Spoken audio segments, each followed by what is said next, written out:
Hey, residents of Meepletown, it is the 1800s. We are in New England. I think I got one. And we're doing some fishing. We're going to go out on our schooners. We're going to be... You're supposed to move your head.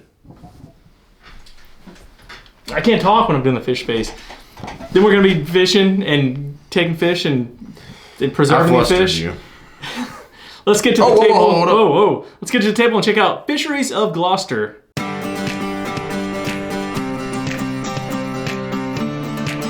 Here is the setup for Fisheries of Gloucester. If I call you Big Tuna You always interrupt me when I'm starting off the rules. All right, Big Tuna. I should just wait, let you say your thing. Ready? Mm-hmm. I can't speak with a fish face the whole time, so I'm just going to speak normal. Is that okay? Okay. Fisheries of Gloucester is what we're looking at today. And here we are, set up over here. We've got our boats. You want to say something? Go for it. I just thought I would say nothing and make you feel awkward.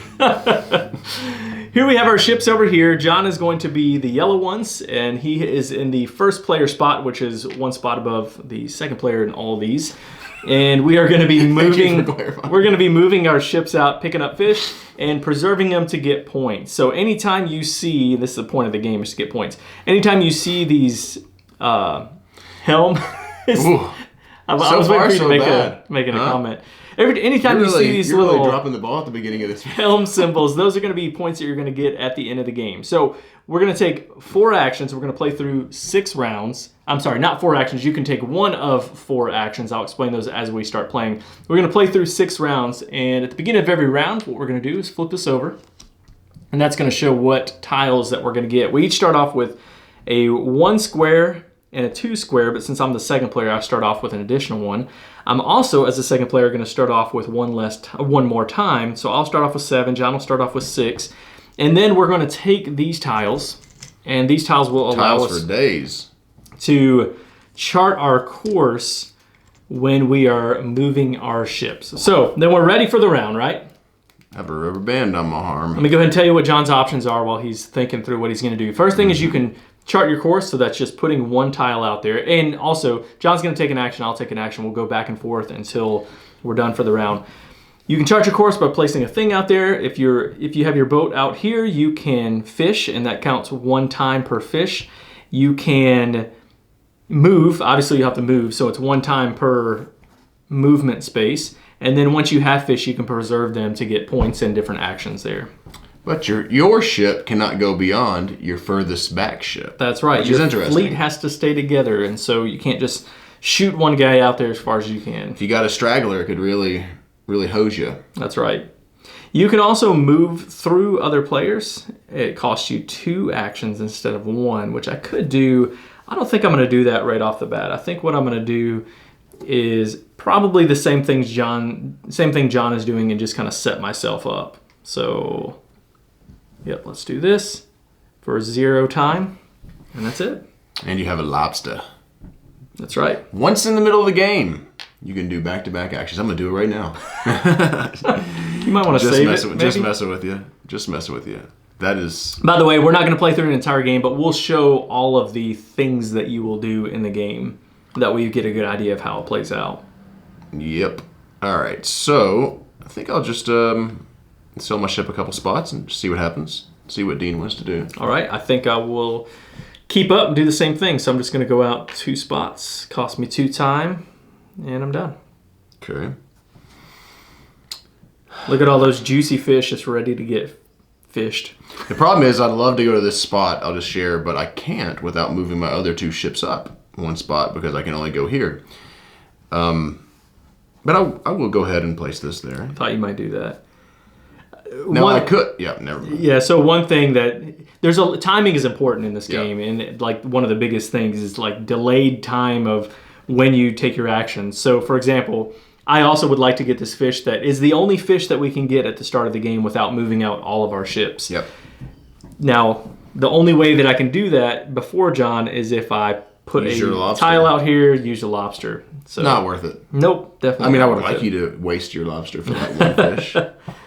I do think what I might do is start placing some of these tiles out there, mainly just to get my schooners to be able to go out a little bit farther.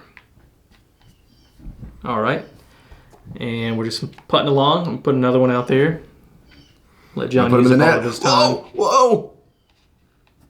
There we go. I got one in the net. The other positive thing for John is that is the only, since that's the only fish Got him in the boat. that he'll be able to get this first round, he can do this one. I mentioned preserving fish, and so what you do is you're going to spend your fish to gain these cards.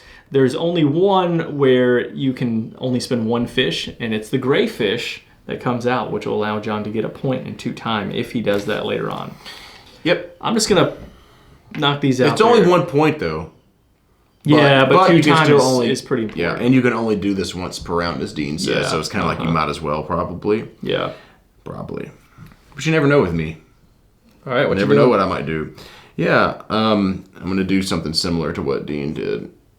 Go ahead and put that out there like that.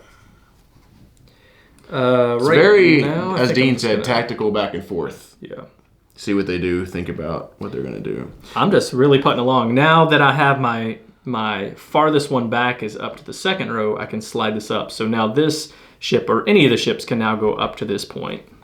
I'm really close to being able, because I can go here, but that costs 2 times, so I wouldn't be able to fish.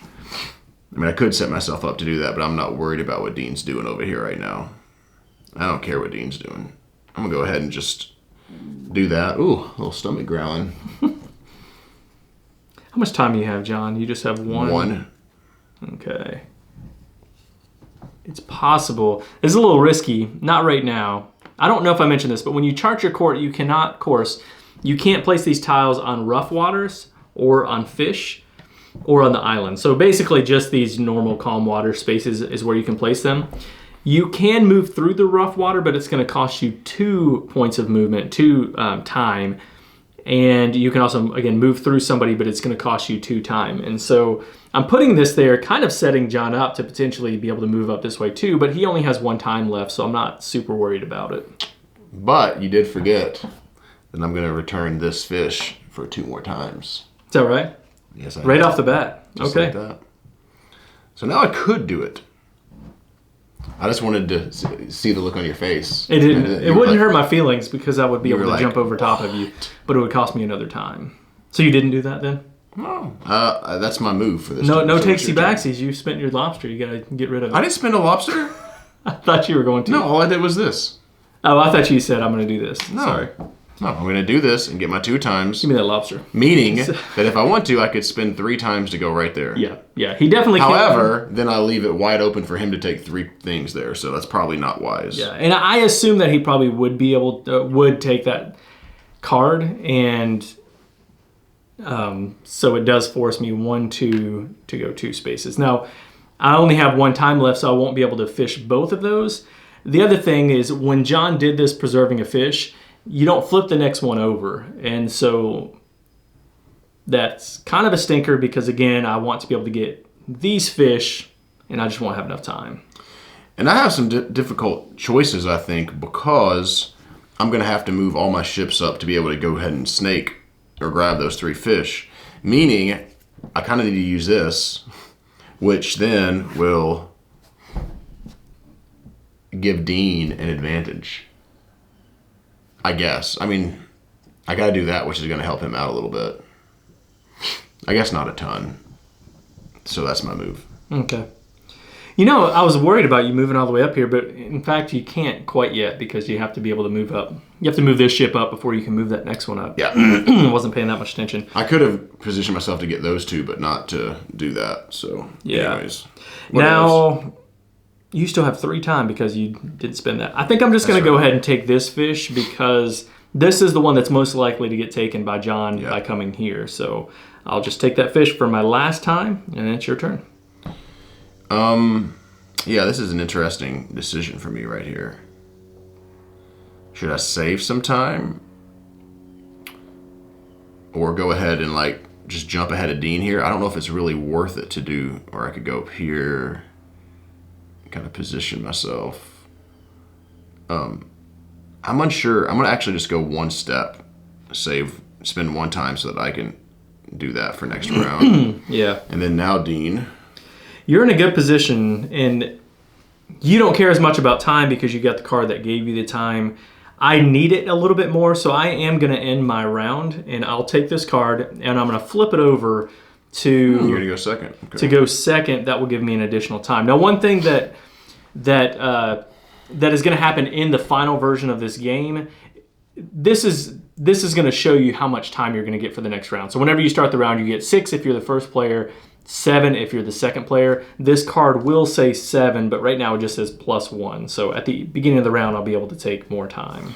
So I get 6 times. So I'll have 8 going into next round, and Dean will have 7 going into next round because I am finished as well. Okay. All right. So John took that. I'm gonna have 7, like he just said. Do one more round. Yeah, we'll do one more round. Okay. And then the cleanup phase is actually pretty simple. So all we're gonna do is we're gonna flip this over, showing that we're ready for this next one.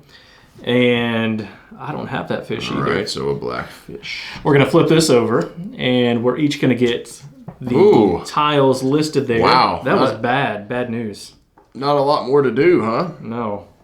And then John will start off the round. That's interesting, isn't it? That really was not great, was it? We needed a different card there. I can't remember if I said this either, but this is the timer too. So there's 6 rounds. Once all those are done, that's going to signify that will be your last round.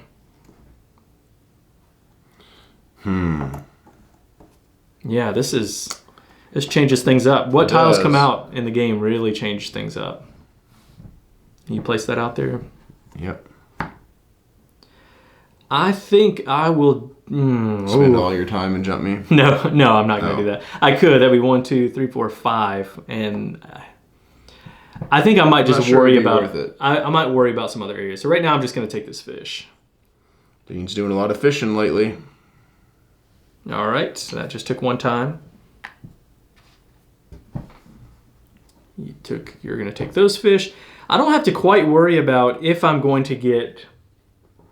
Oh, that's interesting though. Initially, I was wanting this to give myself the more time, but I can get this, which will give me an extra point and do 2 movement, which is what I'm going to use that time for anyway. John can't do it quite yet. Ooh, this is a tough one. Not quite sure. I think what I'll do is just put this. Well, that's not going to help me quite that either. Yeah, I'm going to do that. I'm going to spend these 2 fish. I'm going to discard these. I didn't put this out there. We'll just put that there to show that these are our discarded fish. Now I screwed up the whole shot, didn't I? I don't know. I'll just put it off the board. It doesn't matter. You don't have to have those. They're out of the game. And I will take this one right here, which is going to give me 2 points at the end of the game. Right now, it'll give me 2 points of movement. So 1, 2. And put a little pressure on me. That's a little bit better than the 2 time. Although, okay, I would have only spent 1 fish. And this way I spent 2. All right. So I'm going to fish these 2. There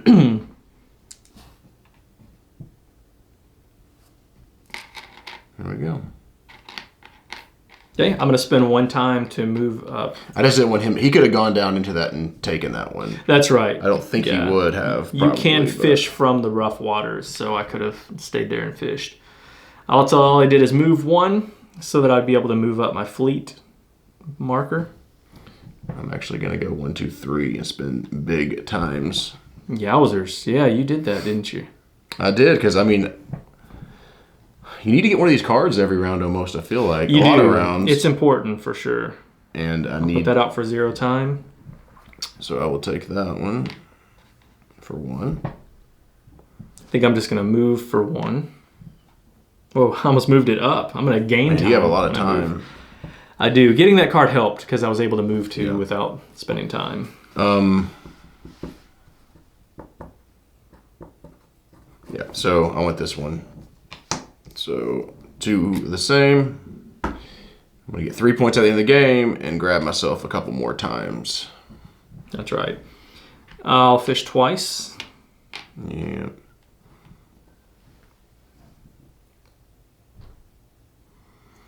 I think I'm just going to put that right there. Yep, you're just going to be screeching up there. You're in a better position in 2 of those with 2 of your ships. So I really need to get something going here, I think. Is it lobster time? Lobster. Hey, do you like lobster? I do. It's curious. Yep. Yep. That's all you got? Okay. Do you use butter? What's your jam? Yeah. You have to, You right? gotta use butter. I didn't know there was another option. There's not. There's really not another option in most things in life. It's like bacon. Butter just makes things better. Makes things butter. It's your turn. Hey-o. I'm going to go ahead and spend 1 times and get right next to that fish there. All right. The good thing is John's a little maxed out on his movement right now until he can move this guy up. But That's right. so am I. I mean, I can't move farther up either. So I think I'm going to... Ooh, this is... I thought about putting that there so I could move forward and do that, but I think I made the right move here. I'm just going to delay a little bit of time. I'm just going to move up 1 space. And then we'll see what happens here. Go ahead and grab this guy right there.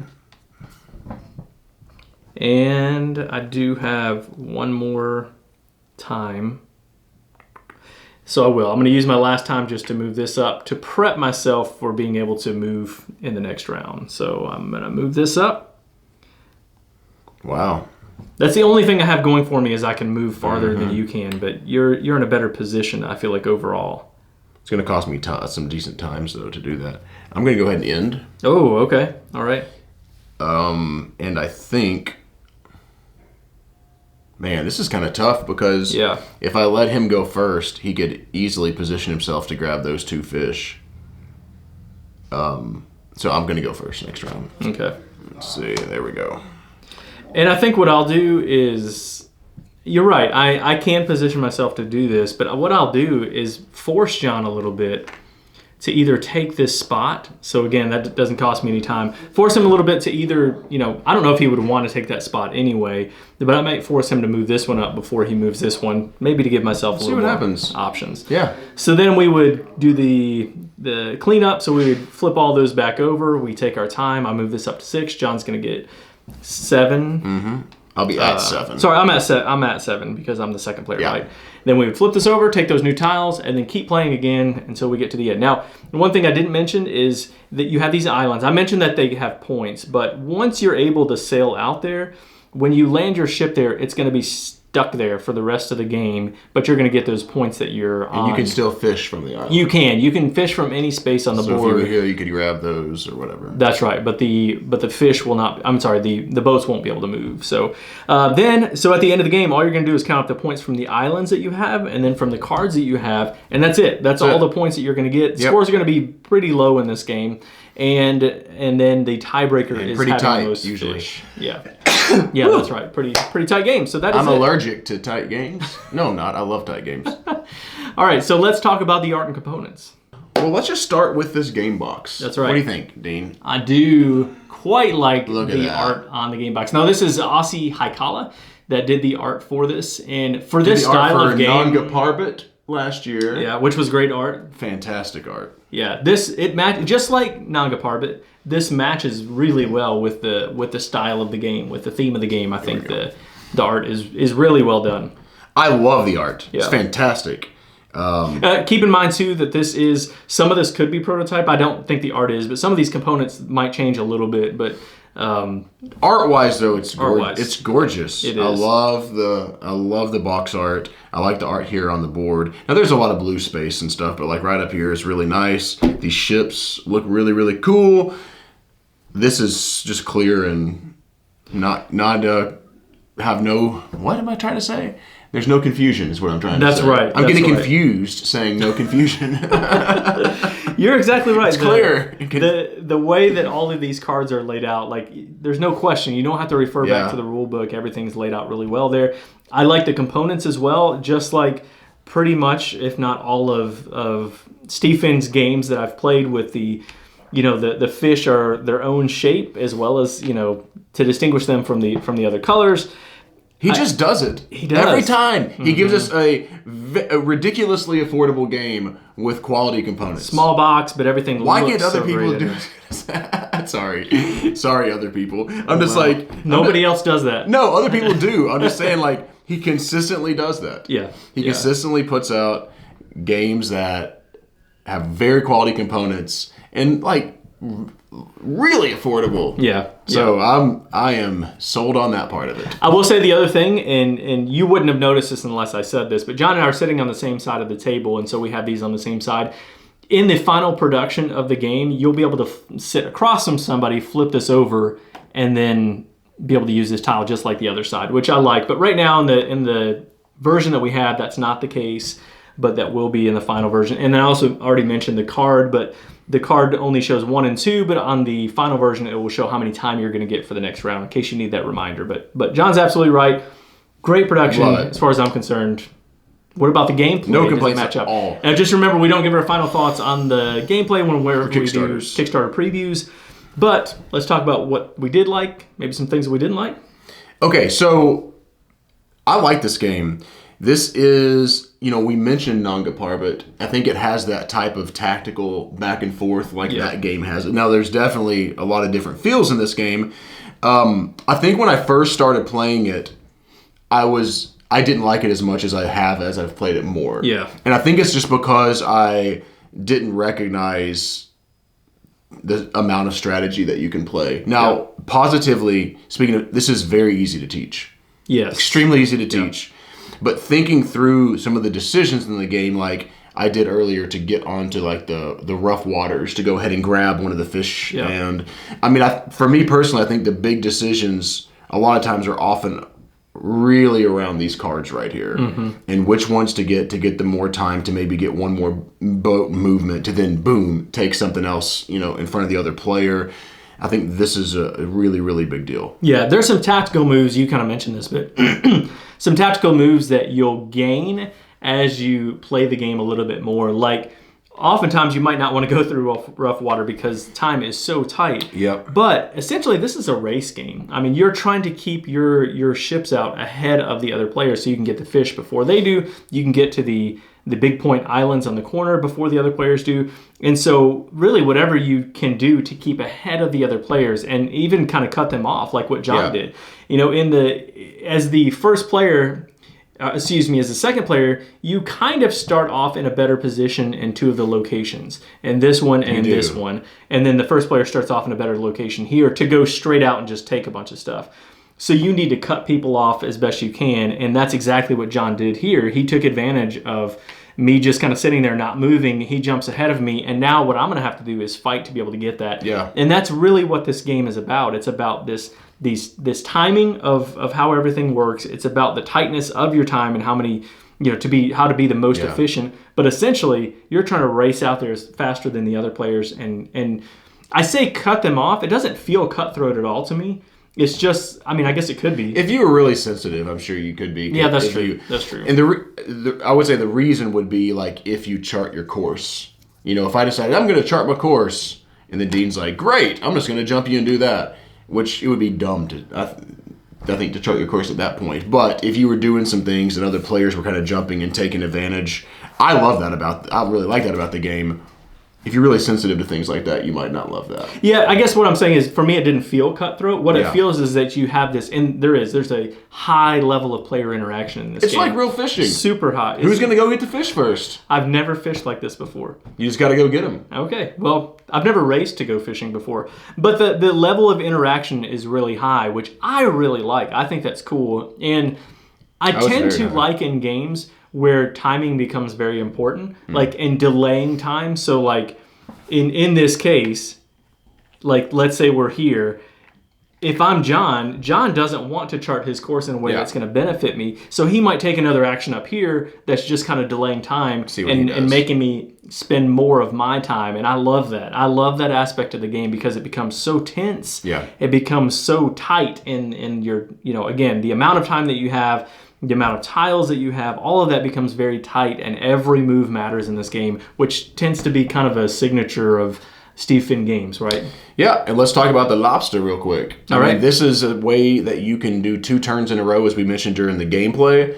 So I feel like, I mentioned this because I feel like this game lends itself to maybe a few really big moves. Like, I think every move is, because it's so tight, every big move is incredibly important in this. Every move is incredibly important. And I think, like, taking jumping ahead to cut someone off to do that one or 2 moves can win or lose this game for you, I think. Yeah. Uh-huh. Especially if you make some mistakes on some of your moves, I think So, but, the game is, I think the box says 45 minutes, Yeah. right? So...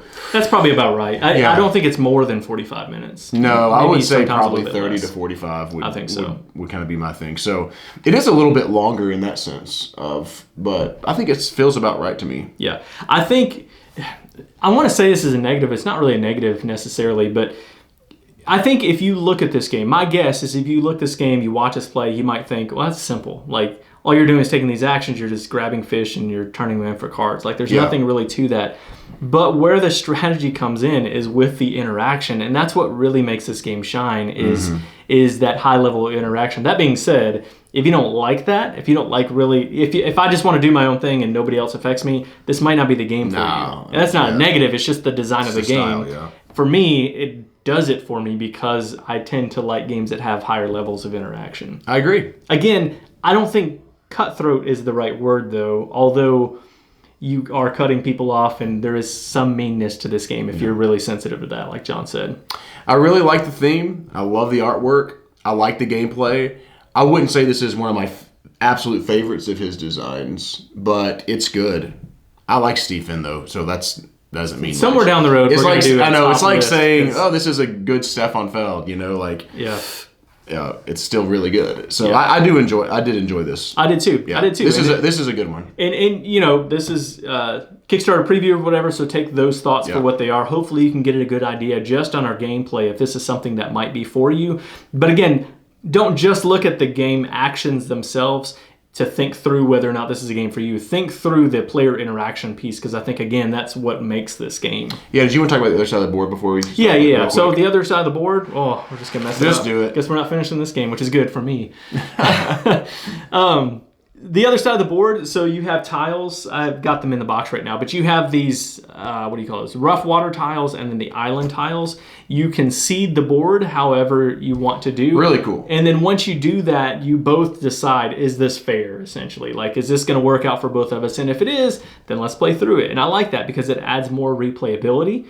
Although I do think that this is probably the more balanced side of things to be able to just have it the way that it's set up. But again, because the fish come out different every time and all that. These cards come out different every time. That's right. And if you want to, really, you can kind of handicap yourself a little bit. If you're playing against new players and you think, I want to mess myself up a little bit so that it'll give them an advantage, you can definitely do that. Sure. So anyway, that is a big mess now. And here we go. Stephen just keeps putting out good games. Knocking them out of the park. That's exactly right. So that is Fisheries of Gloucester. John, tell people how they can get in touch with us. All right, if you're enjoying our channel, we would love for you to subscribe to our channel. If you'd like to support what we're doing, go to patreon.com/Meepletown. We're at Meepletown Games on Facebook, Instagram, and Twitter, and we're Board Game Geek Guild 3407. Thanks for coming down to Meepletown. Thanks for joining us, and thanks to our Patreon supporters for making content like this possible. If you would like to become a Patreon supporter, go to patreon.com/Meepletown. To follow us on Facebook, Twitter, and Instagram, find us at Meepletown Games. Finally, to connect with us and other residents of Meepletown, you can join Guild 3407 at BoardGameGeek.com. Until next time, thanks for coming down to Meepletown.